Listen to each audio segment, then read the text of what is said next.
have to pay spousal support, also known as alimony. Support is a common stress point in the divorce process. There are a list of factors for determining it. One of the main ones is the standard of living.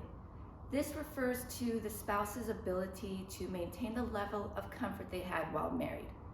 There are other factors like length of marriage, the amount of resources you have, current earnings, future earning potential, education-related contributions, and age and health. An important thing to know about support is at the first level, this decision is between you and your spouse to decide what is fair and feels right for you. If the two of you can't come to an agreement, that's when you could meet with a mediator or an attorney, reviewing the factors of your situation and decide what support should be based on the court's guidelines.